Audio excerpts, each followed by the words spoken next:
So, kay buti-buti mo, Panginoon. So, lahat naman po tayo nakaranas ng mga problema sa buhay. Sa amen naman.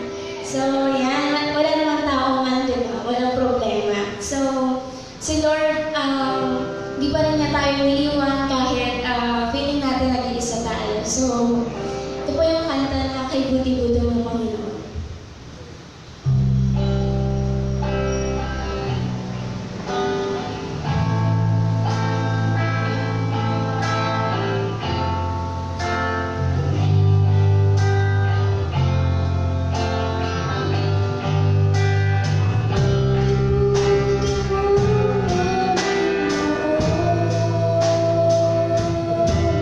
Sa lahat ng oras, sa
Lord, fill us with your Holy Spirit, Panginoon, and guide us and give us wisdom, Panginoon. In Jesus' name, amen. Let's call our Pastor Jonathan for a revision of God's Word.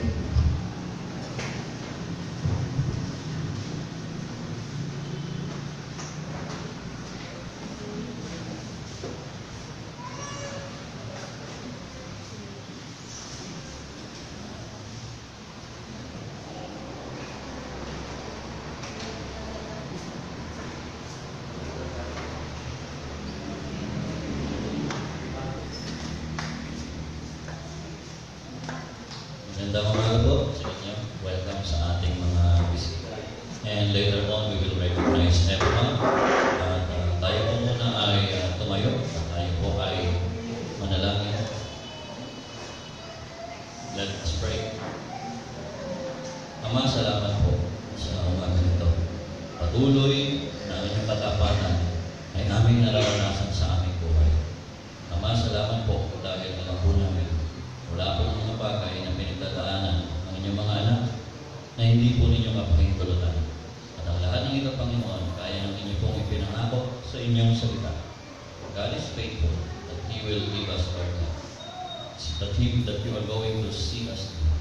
Father, this morning, we would like to praise you for the things that you have done sa aming mga buhay, sa mga idinalangin namin na ipinagkaloob po ninyo, sa araw-araw na pag-iingat po ninyo, sa kalakasan, sa gabay, sa comfort, sa pagkalakan, sa kapayapaan ng puso at isipan, sa mga kapatiran, sa mga mahal namin sa buhay. Sa mga bagay, Panginoon, na kung saan ay nakita namin ang inyong pagkilos sa aming buhay. Salamat, Panginoon, maging sa pagpapagaling niyo po sa mga karamdaman namin. At dalangin ko, Panginoon, na nawa'y patuloy na maranasan ng inyong mga anak, ang inyong pong pagpala at pagpagaling na kamay na humawak at lumapit sa kanilang mga mahina, may sakit na katawan, at mararamdaman nila ang pagalingan sa kapangyarihan ng pangalan ng Diyos. At panadalangin ko po na nawa kami bilang mga individual ay patuloy na siyasatin namin ang aming mga puso at hanapin namin kung kami ba ay nasa gitna ng inyong kalooban.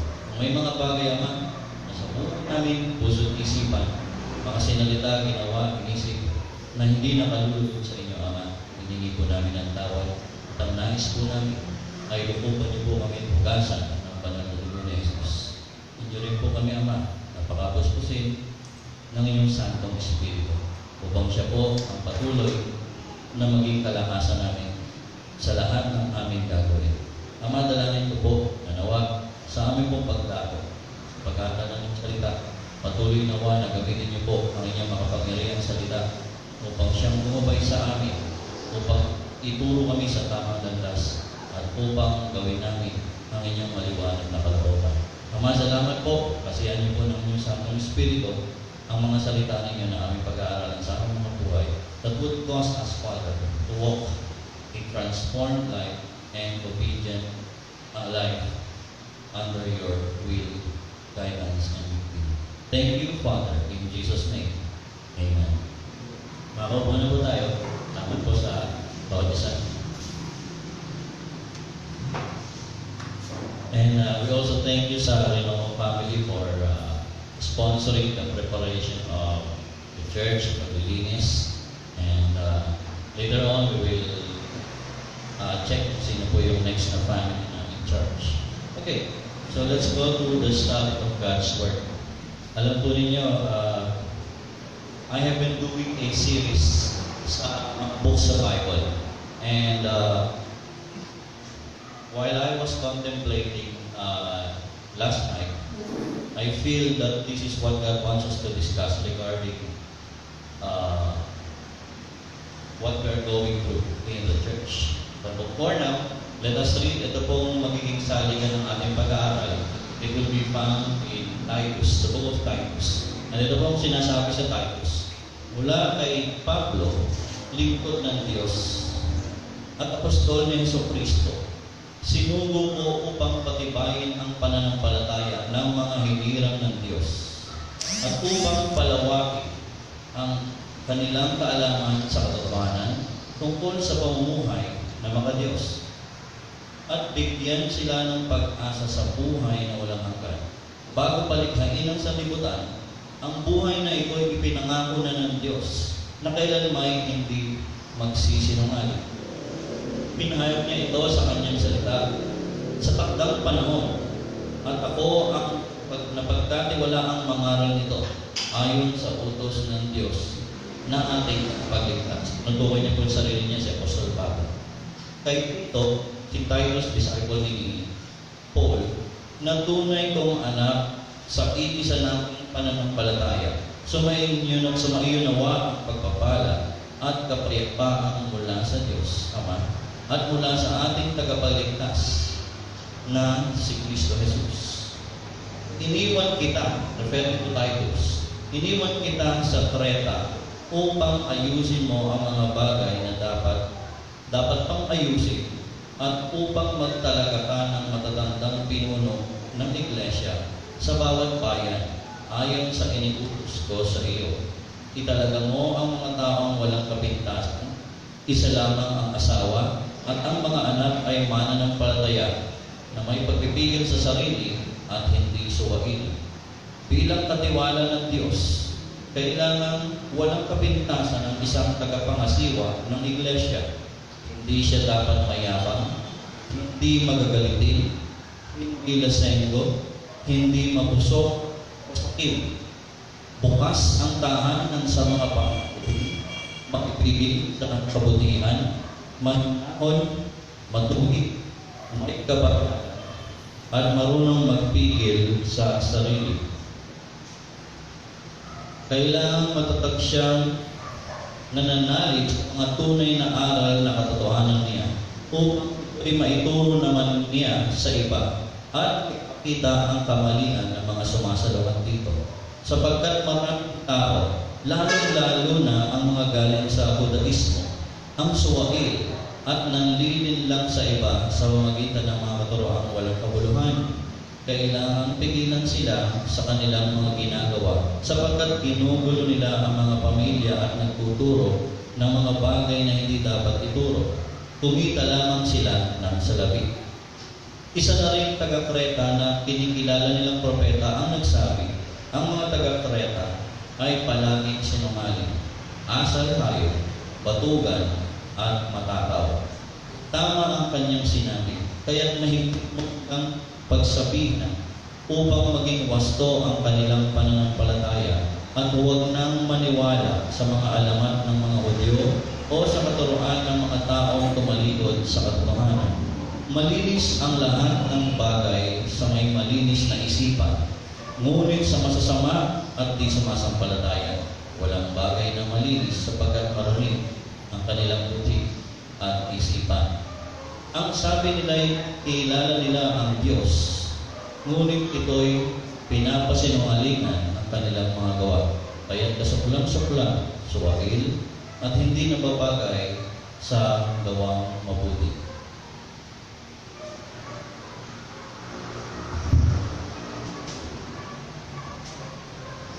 I will be discussing about spiritual leadership. Spiritual leadership. Alam po ninyo, sabi nga ng isang leadership guru, everything rises and falls on leadership. Kaya mahalaga po ang leadership pagdating sa church. And ang church, since this is a spiritual institution, must be led by spiritual leaders. And later on, we will discuss more about that. Now, let's go on to our first point. Spiritual leadership affirms spiritual leadership. Ibig sabihin, yung spiritual leadership po sa church, kinikilala nila ang mga may qualification when it comes to spiritual leadership. And they don't just listen to people or to others because they believe that God has called these people to the leadership and they were guided by the Word of God. Now let's turn our Bibles in Titus chapter 1 verses 1 to 4. Itong sinasabi mula kay Pablo. Si Paul po is God's apostle. Okay? He was apostle to the Gentiles. That is why he would go when he was sent out by the church of Antioch in Acts chapter 13. By that time, during his first missionary journey, he was accompanied by Silas, but by Barnabas rather. But because of some turn of events, yung kasama nilang si John Mark decided to quit sa kanilang mission work because we don't know, maybe he was too young for the ministry, or maybe because he did not feel that committed much to the ministry. And so he returned and he deserted the first missionary team that was spearheaded by the Apostle Paul. And because of that, when Paul came back and they planned again for another mission trip, Barnabas was desiring to bring with them John Mark, but Paul, of course, do not want him to be in the team anymore. And so there was a heated exchange of words between Paul and Silas. And of course, hindi po nagkasundo si Paul and Silas dahil si Paul and Barnabas, dahil sabi ni Barnabas, isama natin si John Mark. Because Barnabas, which means son of encouragement, siya yung tao na binibigyan niya ng chance, itong si John Mark.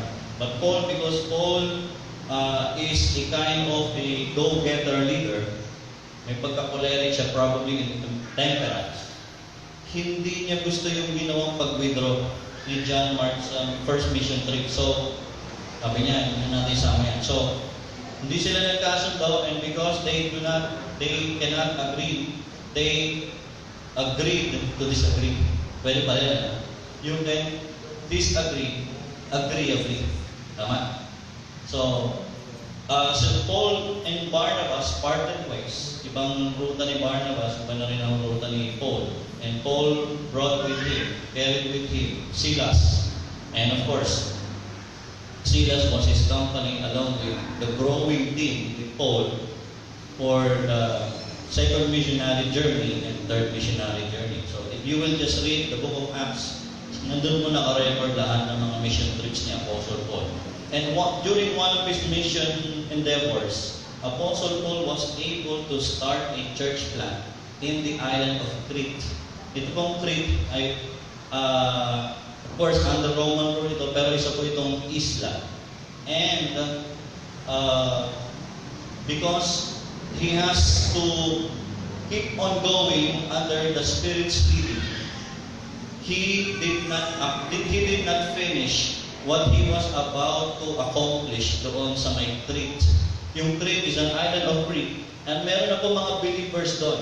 And some of the believers there were probably mga Jewish converts since Pentecost. Because if you will read Acts chapter 2, there was preaching of God's word by Peter.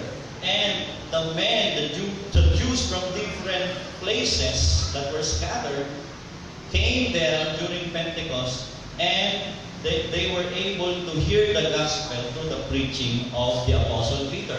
And some of the men, if you will take notice, that were present during that preaching of Peter in Pentecost were from Crete.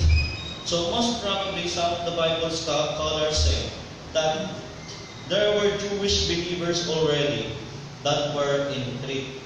They were the fruits of the preaching of Peter in Pentecost. And so when Paul came there, he was able to locate, and meet these Jewish believers and exhorted them. But because of his itinerary under the Spirit's leading, he has to leave the island. Yun po yung background. That's the background of this church in Crete. Now, dahil hindi ho natapos ni Paul yung dapat niyang tapusin na work sa Crete, he decided to send Titus, or he left Titus there. Si Titus, isa po ito sa mga disciple ni Apostle Paul. In fact, sabi niya nga rito, sa may verse Verse 4, kay Tito na tunay kong anak sa iisa nating pananampalataya. Actually, yung mga disciple ni Paul dito, nandyan si Timothy. Si Timothy naman, ano siya, Jewish ang background. Si Titus talagang Gentile ito. Okay? Now, sabi si Tito o Titus na tunay kong anak sa iisang pananampalataya. So he was writing to Titus, and the letter was probably brought by Apollos and another fellow. So sila po yung nagdala ng letter to kay Titus when Titus was in the island of Crete. At ang sabi ni Paul dito, of course, nagpapakilala siya na although kung papansin niyo although very long yung introduction niya, pero hindi siya katulad ng letter niya sa ibang mga churches na mayroong introduction proper. Dito medyo, ang concern kasi ni Paul dito, to give you more background, is how to continue the remaining work that Paul left undone. Si Paul, minimentor niya itong si Titus na nagmahandle ng ministry sa may Crete. And he is also mentoring at the same time Timothy, who was handling the church of Ephesus. Ephesus is a city church, urban church, but Crete, being an island, is of course a rural church. Isa itong probinsyang church. So, although magkaiba po, pero Paul was able to mentor these two young men who were given the task of leading the churches there. Now, verse 2, at bigyan sila ng pag-asa sa buhay na walang hanggan. Paul was talking about the mission, why that needs to be done. Sabi niya rito, sinugo ako upang patibayin ang pananampalataya ng mga hinirang ng Diyos. Kasi may mga Christians na po doon. So sabi ni Paul, I was sent to strengthen the faith of those who are already there. And what else? Upang palawakin ang kanilang kaalaman sa katotohanan. Para lalo pang palawakin yung kanilang spiritual knowledge and understanding regarding the Word of God and the truths of God. Tungkol sa pamumuhay na makadiyos. And the center of spiritual knowledge, the end result must be a changed life. Verse 2, at bigyan sila ng pag-asa sa buhay na walang hanggan. Bago likhain ng sanlibutan, ang buhay na ito ay pinangako na ng Diyos na kailan pa hindi nagsisimula. Imagine, God already promised us eternal life. To those who are going to believe the Lord Jesus Christ, God has already prepared an eternal life and heaven to you. Lahat po ng mananalig kay Kristo ay magkakaroon ng buhay na walang hanggan. Kailan yung umpisan yung pag-prepare para sa ating langit na bayan? Sabi ni Kristo, John 14, believe God, believe also in me. In my Father's house are many mansions. If it were not so, I would have told you, I will go and prepare a place for you. And if I go and prepare a place for you, I will come again and receive you to myself. So yun yung hinihintay natin, yung pagdating ng Panginoong Jesucristo to receive us, the believers of Jesus.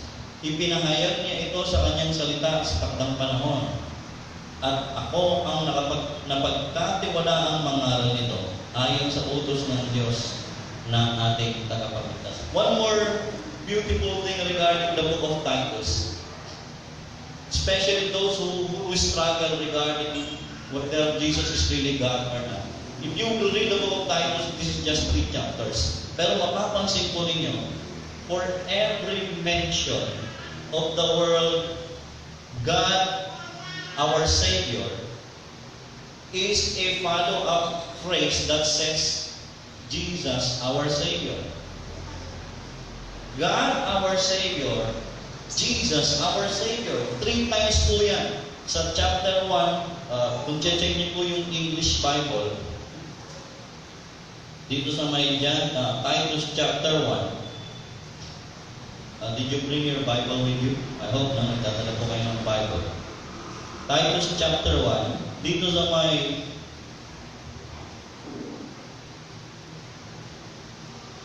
may verse 3, di ba? Sabi nito, and at the proper time manifested in His word through the preaching with which I have been entrusted by the command of God our Savior. Tama? And then look at verse 4. To Titus, my true child in common faith, grace and peace from God the Father and Christ Jesus our Savior. God our Savior, Jesus Christ our Savior. Tingnan. And then chapter 2, pag chinitin chapter 2, again, nandito na naman yung magkasunod na phrases that establish and that clearly teach the deity of Christ. Dito sa may chapter 2, sa may verse 10, not pilfering but showing all good faith, so that in everything they may adorn the doctrine of God our Savior. Verse 11. Verse 13, waiting for our blessed hope, the appearing of the glory of our great God and Savior, Jesus Christ. You see? And then, chapter 3 na naman. If you will check that. Sa chapter 3, verse 4, but when the goodness and loving kindness of God our Savior, take note, di ba? Alam niyo, God our Savior. And then, may follow up sa may verse 6, whom He poured out on us richly through Jesus Christ, our Savior. See, whenever there is mention of God, our Savior, Paul would clarify who is that Savior, who is God. Jesus Christ, our Savior. 3 strong proofs and convincing passages that Jesus Christ, our Savior, is God. Konting trivia lang po yun, ano? Mapapansin niyo yan sa book of Titus. Now, let's move on. Kay Tito, remember, tingnan niyo may Paul was writing to Titus, tama? And Titus was the one in charge of the church in the island of Crete. Tama? Maliwanag yan? Amen? Okay. Paul was writing to Titus. Sabi ito, kay Tito, na tunay kong anak sa iisang pananampalataya sa mayanawang pagpapala at kapayapaan mula sa Diyos Ama at mula sa ating tagapagligtas na si Kristo Jesus. Now, so makita natin yung first point natin is yung the affirmation of spiritual leadership. Paul affirms the spiritual leadership of Titus to the church, to the very young church of Crete. Yung church medyo kailangan pang i-organize kasi yun. Kasi parang hindi niya na-organize talaga. So let's go to the next point. Spiritual leadership. Appoint spiritual leaders. Again, spiritual leadership. They appoint spiritual leaders. Papansinin niyo, of course, may mga churches nagpuputuhan, diba? Binoboto nila kung sino yung magiging pastor. But you know what? In reality, ang talagang biblical guideline is the leaders of the church must be appointed by who? By spiritual leaders then. Imagine if the people are left to decide for themselves and most of them are not spiritually mature. What will happen to their decision? It will be an immature decision. And Paul clearly teaches here that this is the way spiritual leadership is going on, at least under his watch and in the New Testament. Verse 5, sabi ni Paul dito kay Timothy, iniwan kita, at kay Tito, iniwan kita sa Kreta upang ayusin ang mga bagay na dapat pang ayusin. Okay? And what else? At upang magtalaga ka ng matatandang pinuno ng iglesia sa bawat bayan, ayon sa iniutos ko sa iyo. The mandate comes from the spiritual leader. And the way they put spiritual leaders to churches is by appointing them, not by votation. Diba? Democratic practice of voting only effective and applicable sa government. But when it comes to the church leadership, it must be under the leading and guidance of God through the spiritual leaders. Sabi ng iba, Vox Populi, Vox Dei. Alam niyo ibig sabihin nun? It's a Latin phrase. Nang ibig sabihin, the voice of the many is the voice of God. But that cannot be true when it comes to spiritual leadership in the church. Nowhere in the Bible can you ever find that leaders in the church where, ito pa minsan sinasabi ng iba yung church ang tumatawag sa spiritual leaders. I think that's inaccurate. The accurate is the church will recognize, the church will recognize the calling of spiritual leaders. You have to fully understand this, because if you fail to understand the setup of the New Testament when it comes to the leadership, people will take over the church and they will do what they want to do, even if it is not according to the Word of God. And there are churches that I know that were led by people, group of influential people, but are not spiritually qualified as per what the Bible said. Kaya sabi ni Paul dito kay Titus, if I will read the English, sabi ko rito, this is why I left you in Crete, so that you might put what remained to be in order. Now yung phrase na that you are to put what remained to be in order, Paul uses here a medical term sa Greek. At ang ibig sabihin nito, para bang iayos mo yung na-fracture na bone, broken limb. Kasi pilay itong church nung umalis si Paul, napilay ang church. And Paul left Titus there to continue the work. At ang sabi ni Paul kay Titus, this is the reason why I left you in Crete, that you might put what remained into order. The concept is yung kung napilayan o mayroong broken limb na kailangan niya isaayos. Kasi pag hindi inayos yun, mananatiling pilay ang church. And how does Titus, what was Paul's recommendation for Titus to help the church heal of its broken limb? Paul said, appoint elders in every town as I directed you. Imagine, ako ay grew up as a Baptist, okay? And ang isa sa glaring teaching ng Baptist is autonomy of the church. You know what autonomy means? It means self-governing. Every Southern Baptist is, at least sa mga Baptist na ito, is self-governing, congregational. They have to define what congregational means. Okay? Because it is not found in the Bible. Self-governing, again, you have to qualify the term. Because if the church is self-governing without accountability, malaking problema yan. You know what happened to Southern Baptist Church in the U.S. now? There was a media outfit of investigative journalism. They investigated the Southern Baptist Convention in the U.S. And the investigation stretches 7 years. You know what they investigate? They investigate about the sexual harassments and rape and everything na ginagawa ng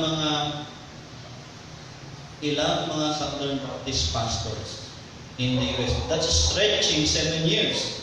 And they were able to gather 200 cases of sexual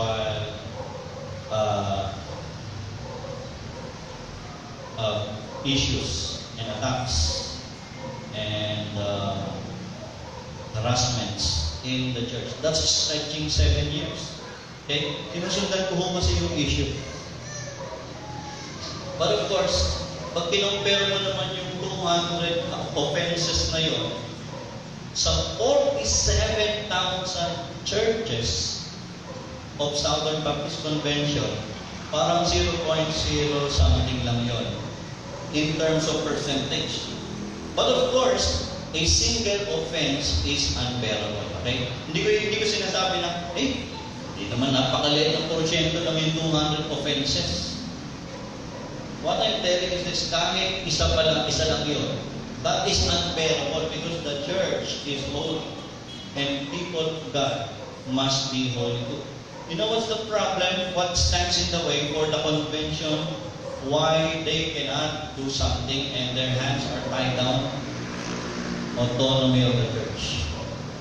Sabi nila, hindi namin pwedeng pasukin yung church niya kasi they have their own, it's a Baptist principle. So, I think we should define what autonomy means. Autonomy doesn't mean we are totally independent. Remember, example, pag may crime sa church, can the church contain the crime? Or the government will come in and do something? Diba ganun ang tama? Pag mayroong krimen na nangyari, the church should not contain. Although there is separation of church and state, but because there is a crime committed within the church, kahit pa autonomous church siya, the government will come in and will address the issue. Tama? Same thing goes when it comes to spiritual leadership. If there is an issue in the church, spiritual leaders should have at least something to do. Yung tinatawag ko po na autonomy with accountability. That's the problem with Southern Baptist churches dun sa may issue na yun. They do not have accountability. And they want to contain the issue. Some of the board decided to just contain the issue at paalisin na lang yung nagawa ng hindi maganda, same thing sa may pastor, nililipat lang nila. But ang kagandahan sa US, lahat ng sexual offenders na clergy, naka-record sila. Pwede mong i-check. Ito ba, sexual offender ba itong pastor na to? Meron silang record. Sana na meron din yung ganun sa Pilipinas. Ano? But anyway, look at the Bible. Why do I point you to the Bible? Kasi ganito po yun. If there is a problem in the church, who do you consult? People? All members? Or the Bible? Tama? If we believe that the Bible is the final authority, naniniwala ba kayo that the Bible is the final authority for faith and practice? Do you agree? Say amen. Hindi ka maniwala? Who believes that the Bible is the final authority for faith and practice? Say amen. Oh, that's Baptist teaching. Baptist Faith and Message of 2000, nakalagay po yan. Na yan ang sa number 1 na pinaniniwala natin as Southern Baptists. Na the Bible should have the last say. Di ba? It is the final arbiter for any disputes within the church leadership or even in your personal walk or within the family. The Bible has the last say. Not the vote of the people, not the will of the people, but the will of God. Imagine kung ang nasusunod talaga kalooban ng maraming tao. What if most people are immature spiritually and biblically illiterate and uninformed? What will happen to the decision? It will be an unbiblical decision. That's the problem, and we're trying to correct these things that are happening. In many churches, I have observed that, I have seen that. Now, let's go back to verse 5. Sabi ni Paul dito kay Titus, this is the reason why I left you in Crete, so that you might put what remained into order. And what else? And appoint elders. Hindi sila nag-election ng elder. Nag-a-appoint. Appoint elders in every town as I directed you. As I directed you. Tama? Sabi dito, magtalaga ka ng matatandang pinuno. In the Bible, ito po yan. Yung mga terms sa Bible na elder, overseer, at saka shepherd or pastor, these terms refer to the same office. Ibig sabihin, kung anong qualification mayroon ang pastor, bakit siya kinilalang may calling sa ministry, ganun din po ang qualification ng mga elders. They have to qualify dun sa qualification set by Paul in two passages in the Bible. 1 Timothy chapter 3 and then Titus chapter 1. Sabi, ito ang qualification. Kaya kung tutusin, hindi mo na kailangan ng mga search committee. If the church recognizes a specific individual that qualifies based on the guidelines set by Paul, then the church must recognize the calling of an individual to the ministry. Problem with many churches nowadays is this, particularly sa Southern Baptist. Porke mapera yung isang tao, porke may magandang profesyon, attorney, abogado siya, o kaya doktor, o kaya magaling na businessman, tapos matagal na sa church, ginagawang elder. Kahit babae, ginagawang elder. Samantala, ang liwanag na sinabi ng Bible na ito ang qualification ng isang elder. Kaya again, sabi ng Bible, we are following the Bible. Tama? This is not my opinion. This is not me. This is the Word of God. Sabi dito, ulitin ko, the reason that iniwan kita sa Creta upang ayusin, sabi ni Paul kay Titus, ang mga bagay na dapat ayusin at upang magtalaga ka ng matatandang pinuno, elders, sa iglesia, sa bawat bayan, ayon sa inikutos ko siya. Again, tingnan ninyo po yung leadership sequence, o yung leadership structure niya. Si Paul, tapos sumunod sino? Titus, tama? Tama? And then si Titus, anong gagawin ni Titus? Mag-a-appoint siya ng elders sa bawat bayan. That is the New Testament practice when it comes to leadership selection. Walang quotation na nakita dito. Pastor, in the past, nagpuputukan kami. Well, the vote of the church only means they recognize the call. But it is not the church that calls people to the ministry. Okay? They recognize, tandaan niyo yung word, they recognize the calling. But it is God who calls individuals to the ministry. Okay? Italaga mo ang mga tao, ito yung qualifications ng elders. Again, ang elders, ang bishop or overseer, ang pastor, these terms refer to the same office. Okay? Hindi ho siya magkakaiba na hierarchy na may bishop, may ganon. Although, somehow merong konting structure. Because, remember, si Apostle Paul was the one who sent Titus under his leadership.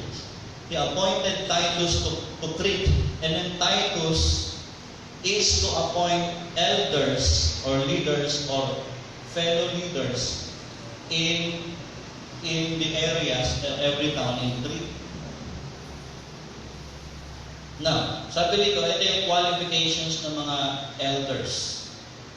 Number 1, italaga mo ang taong walang kapintasan. Ang bigat, ano? Bigat ng requirement, oh.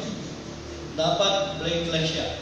Wala siyang kapintasan, wala siyang problema in the past.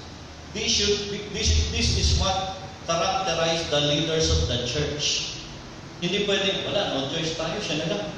Hindi pwede yun, kasi that's disobedience to the Word of God.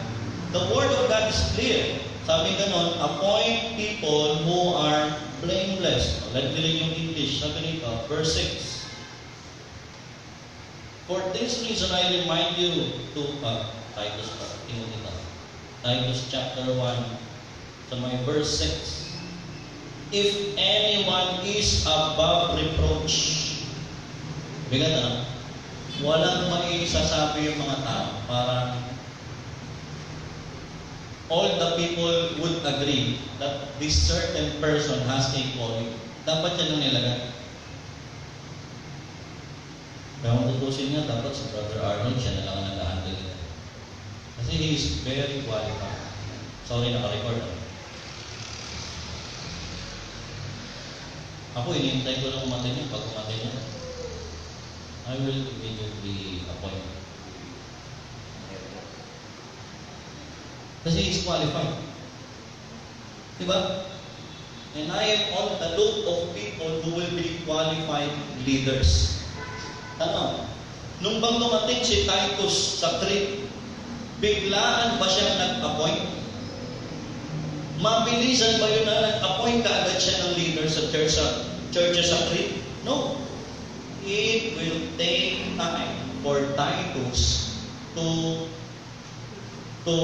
select and to qualify who are qualified to be elders. Tama? It takes time to know people. Tama? Tama, naniwala kayo?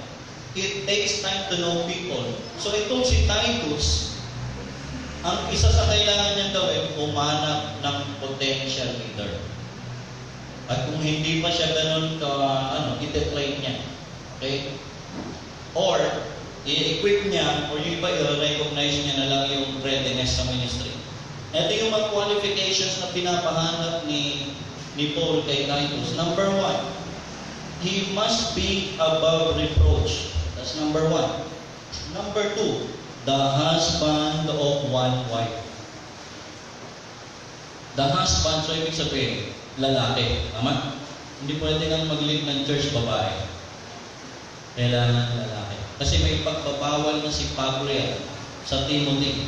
Tingnan niyo sabi sa Timothy, 1 Timothy chapter 2. Itong sinasabi ni Pablo. Likewise also, verse 9, that 1 Timothy chapter 2, verse 12, I do not permit a woman to teach or to exercise authority over a man. Rather, she is to remain quiet. That's the task of every woman. Manahimik sa iglesia. Pastor, paano kung marami siyang idea concept? Sabihin sa asawa. They are to be under submission. Sabi rito. Again, sabi ni Paul, 1 Timothy 3:12, I do not permit a woman to teach or exercise authority over a man. Rather, she is to remain quiet. Okay? Meron kami isang passage, 1 Corinthians chapter 14, kung gusto po ninyo, ito may sinasabi. Again, this is not me, this is the Bible. Okay? Sabi sa 1 Corinthians chapter 14, dito sa may 34, o verse 33 muna. Kasi inaayos ni Pablo yung Corinthian church kasi magulo. Bakit magulo? May exhortation siya. Sabi sa verse 33 ng 1 Corinthians 14, for God is not a God of confusion, but of peace, as in all the churches of the saints. Tignan niyo yung sumunod na verse niya, verse 34. The women should keep silent in the churches, for they are not permitted to speak, but should be in submission, as the law says. So we follow that. That's also in Baptist Faith and Manual as Southern Baptist churches. Because that's in the Bible in the first place. Now, sabi rito ni Paul kay Titus, you are to appoint elders. Yung elder, elder, pastor, bishop, overseer, refer to the same office. Okay? Bakit di ba ibang term? Kasi sa function ng kaipa. Ang bishop, pag sinabing bishop, from the Greek word episkopos, one who exercises oversight. Parang siya yung nagcheck, nagmamanage. Okay? Ano may ibig sabihin ng elder? Ba't tinatawag isa na elder ang leader ng church? Elder is a term that has something to do with spiritual maturity. Kumbaga, hindi na siya bata spiritually, siya ay spiritually mature and qualifies to be an elder. Now, in history, usually, ang mga karamihan sa mga churches ang ginagawa nila kahit mga groups, at least 30 years old pataas ang ginagawa nilang elder. Ang exception lang in history was Merong isang ginawang elder in England. But at the age of 17 years old, ginawa siyang elder. Pero very exceptional yung kabataan niya. Ang pangalan niya ay si Charles Haddon Spurgeon. And we all know him. He is the Prince of Preachers. He is a Baptist preacher who is called the Prince of Preachers. Napakagaling na pastor at mangaral ng salita ng Diyos. Very exceptional yun. And good decision sa church, ni-recognize yung kanyang pagiging elder and pastor because they saw that he was qualified to be an elder. No. Ano pa yung term? Pastor. Pastor has something to do with attending, with feeding the church, with feeding the sheep, with God's word, and with the truth of God. So iba-ibang term ito, but they refer to the same office. Tama? Yung ibang church ang ginawa nilang hierarchy. Mayroong bishop, mayroong sa ilalim nila, pero wala pong ganong klaseng structure in reality. Meron accountability. Again, if you will study the words in the Bible, if you go deeper into the study of God's Word, you will discover na yun pala ang concept ng New Testament. In fact, the word pastor or shepherd, poimen, was only used twice in the New Testament. Whenever it is referred to the one who's in charge ng mga church. Usually, mas marami pang ginagamit ang elder. Kasi ang elder siya yung spiritually mature. The term elder denotes spiritual maturity. Okay? Now, ano yung qualification ng elders na ina-appoint? Hindi pinagpapatuan, ina-appoint. Ngayon sabi rito, liwanag, italaga mo ang mga tao, i-appoint mo. Sino mamimili? Church o si Titus? Sabi sa verse, si Titus ang liwanag, di ba? Sabi ni Paul, ang reason kaya kita iniwan dyan Titus ay para tapusin mo yung nalalabing gawain na hindi ko natapos. Set everything that remain to be in order. Now, and to appoint elders on every town. Sino mag-appoint? Titus. At ito yung qualification, verse 6. Italaga mo or i-appoint mo ang mga tao una walang kapintasan. Tama? Sumunod, isa lamang ang asawa. Kasi uso na maraming asawa. Of course, may debate dyan patungkol sa husband of one wife. Sabi nung iba, kasi may mga grupo na sabi nila is, paano yung mga divorsyado? So yung ibang churches, ang interpretation nila ng husband of one wife, ginagawa nila one woman man. Ibig sabihin, kung yung bang sa current na tinawag siya, yun yung asawa niya, kasal siya ron. So, of course, kaya yung iba, pinagpapastor kahit na divorsyado. Kasi nga, because how they interpret this passage of the Bible. Okay? Pero when coming from the conservative view, na, of course, maligo na lang kung nawala na yung asawa at siya ginawa na ng Lord. Allowed siya mag-asawa and hindi siya qualified pa rin niya. Okay? Ang sabi rito, an elder must be above reproach. That's number 1. Anong number 2? Husband of one wife. So lalaki dapat ang leader. Kasi kita nyo, bakit lalaki ang ginagawang leader sa church? Kasi sa bahay siya ang leader. Tama? Sino ang leader sa church? Babae, lalaki. Di ba lalaki? Yung lalaki, siya yung spiritual leader ng family. At ang ina-appoint nila Paul na maging leader ng church, lalaki rin. Pero dapat may spiritual leadership sa bahay niya. If he cannot lead his family to the Lord, if he failed to lead his children to be faithful in the Lord, then he cannot qualify to be leader ng church. Kaya akala niyo madaling maging leader, maging pastor. Ang dami ngayon mga pagdadaan ng butas ng qualification. But it doesn't mean that we are to neglect the guidelines set by Paul. Again, iisa lang walang kapintasan, above reproach. Number 2, isa lamang ang asawa.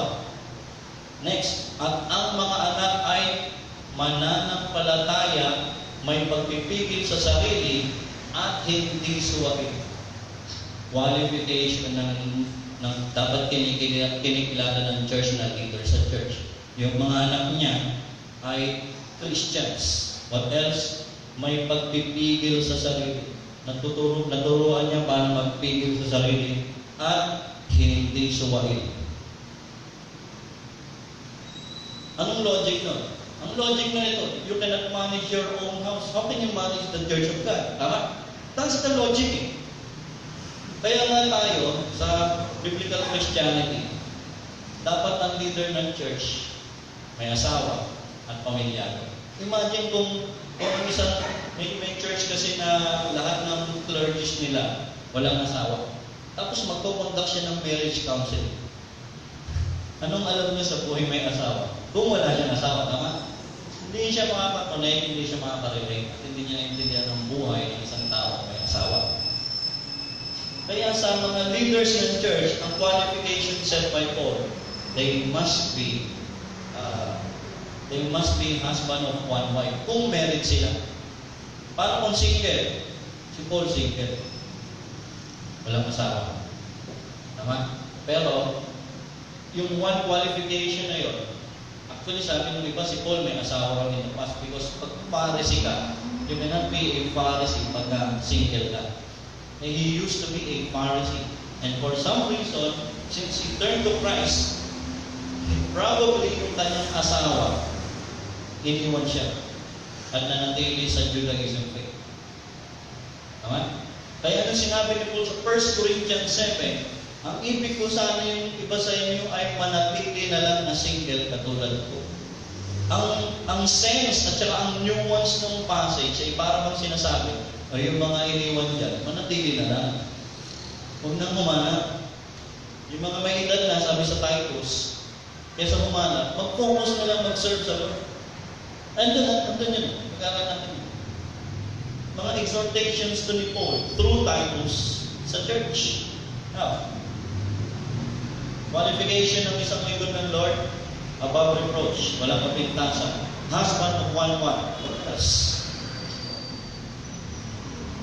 Yung mga anak niya ay believers at may pagpipigil sa sarili at hindi suwain. Sa English, ang sabi ko dito, if anyone is above reproach, the husband of one wife, and his children are believers, and not open to the charge of debauchery or wild living, or insubordination, hindi marunong magpasakot. What else? For an overseer, bilang katiwala ng Diyos, kailangan walang kapintasan ng isang tagapangasiwa ng iglesia. Hindi siya dapat mayabang, hindi magagalitin, o mainitin ang ulo. Sabi nga ni Solomon sa Proverbs, do not make friendship with hot-tempered people, lest thou learn their ways and put a snare on your soul. Alam niyo yung mga tao magagalitin, mainitin ang ulo, self-centered. Self-centered. Hindi lasenggo. Ibig sabihin, no, ang concept nito, kasi normal sa kanilang way ng pang-kontra sa amin. Pero yung walang control sa sarili, yun. Kasi pag sinabing lasenggo, walang control na sa sarili ka. What else? Hindi mapusok o sakit. English, ito sabi sa verse 7, for an overseer as God's steward must be above reproach. Bilang katiwala ng Diyos sa iglesia. Sinong pinagtiwalaan ng Diyos sa church? The overseer. Take note the use of words and terms. Appoint ng elder, pero overseer na tinutukoy dito, tama? The interchange of the use of these terms. These terms refer to the same office. Elder kanina, appoint ng elder. Ngayon ang sabi, a steward or ang isang katiwala must be above reproach. God's steward must be above reproach. He must not be arrogant or quick-tempered or a drunkard or violent or greedy for gain. Hindi pwede yung minsan may mga ganun, di ba? Pagka hindi niya na magawa yung gusto niyang gawin, dadaanin sa dahas. Dadaanin sa puwersa. Pag hindi niya makuha yung gusto niya mangyari, puwersahin niya na, dadaanin sa puwersa. Sabi rito, hindi mapusok. May naibig sabihin nun, hindi mapusok. Or violent, or greedy. Ibig sabihin yung hindi sakit. Na kaya niya gusto maging tagapangunan dahil meron siya mga hidden agenda. Gusto niya pagkakitaan ng ministry. Maraming ganyan, pinagkakitaan ng ministry. In fact, there is an elder in one of the churches under the leadership of John de Belabit na galit si John de Belabit sa kanya. Ang pangalan niya ay Diotrephes. It's found in 3 John. Sabi sa 3 John, 3 John, third to the last book yan sa New Testament. 3 John, Jude, Revelation. So yung 3 John, ito sabi sa 3 John, verse 9, sumulat si John de Belabit, yung writer din ng Revelation. Sabi niya, sumulat ako sa iglesia, subalit hindi kami kinilala ni Diotrephes. Ang hangal niya ay siya ang kilalaning pinuno. Kaya pagpunta ko dyan, uungkatin ko ang lahat ng ginawa niya at ang mga kasinungalingang sinabi niya laban sa amin. At hindi pa siya nasiyahan doon. Ayaw niyang tanggapin ng mga kapatid na dumarating at hinahadlangan pa niya. At pinapalaya sa iglesia ang mga nais tumanggap sa mga ito. Pag may dumarating na baguhan sa church, ayaw niya. Ayaw niya ng bagong mawa. Gusto sila lang. Diotrephes. See? Pinagtiwala ni John de Belabit yung church. Pero si Diotrephes ay pinangunahan niya at sinasarili niya na. Bukas ang tahanan sa mga panamuhin. Ibig sabihin ng isang elder, dapat sa kanyang tahanan, sa mga tao, hospitable, maibigin sa kabutihan, mahinahon, matuwid, may kabanalan, at marunong magtigil sa sarili. Again, holiness is one of the qualifications. Kaya nga, tanong ko dun sa isang kaibigan ko, na kinukwento niya yung tungkol sa situation ng church nila. Sabi ko, ang nangunguna ba dyan sa church yung mga elders? Opo, elders. Tanong, yung mga elders din ba yung qualified dito sa sinabing elders qualification ni Paul? Hindi po. Sabi ko, hindi elder. Mga political leaders siya. Spiritual leadership in the church must be spearheaded by spiritual leaders. Kailangan matatag siyang nananalig sa mga tunay na aral at tutunan niya upang ito ay maituro naman niya. So alam niya kung ano yung dapat niyang paliwadahan niya bilang likitan. Alam niya ang Biblia, alam niya ang salita ng Diyos, alam niya ang katuruan ni Kristo, at hindi lang yun, alam niya rin magturo. In fact, kung i-compare niyo yung qualification ng deacon at saka ng elder sa may 1 Timothy chapter 3, ang isa sa striking difference ng qualification ng deacon at saka ng elder ay yung deacon, hindi siya non-teaching servants of Christ. Hindi required na marunong siya magturo. Pero ang isang elder, ang isang bishop, ang isang pastor, ang isang overseer ng church must be able to teach the Word of God. Kaya sabi ito, upang ito ay maituro naman niya sa iba at may pakitang kamalian ng mga sumasunod ito. So dapat siya rin ay magaling na defender ng truth. He knows how to correct erroneous doctrines. That's what characterizes a spiritual leader ng church. Kung walang ganyang klaseng characteristic ang isang leader ng church, pag may pumasok na false doctrine, lahat matatangay. Of every wind of doctrine, they will be carried out. Kaya mahalaga po na dapat qualified talaga yung mga namumuno sa iglesia. Hindi dahil sikat siya, hindi dahil may influensya siya, hindi dahil matagal na siya sa church. And when we say elder, it does not mean to age. When we say elder, it talks about spiritual maturity. Not age.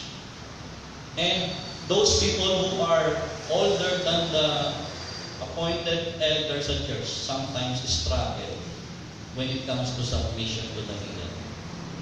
But ito ang sinabi ng Biblia sa Hebrews chapter 13, verse 17, dito tayo magtatapos. Hebrews 13, verse 17. Pasakop kayo at sumunod sa mga namamahala sa inyo.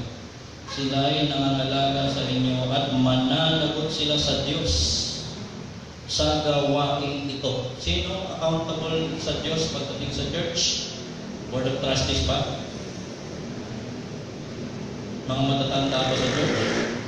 It is the pastor, it is the elders that will account, that will be held liable and accountable to the church. At ano ang command ni Paul, o ng writer ng Hebrews, probably si Luke? Anong command ng writer ng Hebrews sa mga Christians? Obey your leaders and submit to them.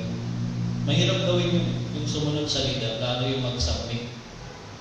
Mahirap gawin yun na marami, lalo pag marami na siyang alam. Lalo pag sa tingin niya, mas matagal siya sa church. Lalo kung mas matanda siya. Lalo kung marami siyang experience sa church or exposure sa ministry. Pride na umira. But the Bible says, obey your leaders and submit to them. For they are keeping watch over your souls. As those who will have to give an account, silang mananagot sa Lord. Let them do this with joy. So, ibig sabihin, tulungan ninyo na gawin nila ang ministry na may kagalakan. And not with groaning, hindi yung naghihinapin sila na naglilingkod. Bakit? Because if you allow them to do the ministry without joy and with groaning, what will happen? That would not be of advantage to you. In Revelation, lahat ng mga churches kinausap ng church, ng Lord, through the leaders appointed sa church. Mabasahin ninyo, and unto the yung word ng angel, sa Greek word angelos, meaning messenger. And to the messenger of the church that is in Ephesus, to the messenger of the church that is in Smyrna, to the messenger of the church that is in Thyatira, the messenger of the church that is in Pergamo, to the messenger of the church that is in Sardis, to the messenger of the church that is in Philadelphia, to the messenger of the church that is in Laodicea, write these things. Sabi ng Lord. Ang kausap ng Lord, si John the Beloved, who started these churches, and he is to write to them. Same pattern, parang kay Paul. Sulatan mo yung mga inassign mo, mga in-appoint mo mga leaders niya. If the church is in trouble, the church must follow biblical prescription. But if people's will prevail, yung will ng people ang mag-prevail, you know what will happen? You don't have to be a prophet. Lord, thank you po sa umaga na ito. Thank you po sa inyong salita. And Lord, help us, Lord, to understand clearly your design when it comes to church leadership. I understand that there are churches na ang kultura silang nasusunod. Kahit na spiritually, hindi sila well guided. Lord, open our eyes and see what we have to do and obey what your word is teaching. And as your people submit to your will and to your word, may you continue, Father, to call more people to the ministry and to use the church to be a bastion of truth that will declare the gospel of Jesus Christ. In Jesus' name I pray. Amen.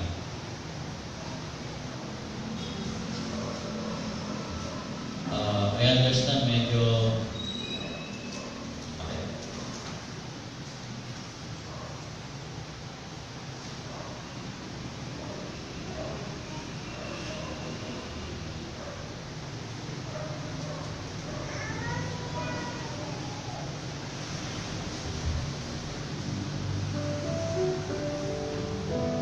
Let us sing this song for our offering. Let's assurance Jesus is mine. Oh, what a foretaste of glory divine, heir of salvation.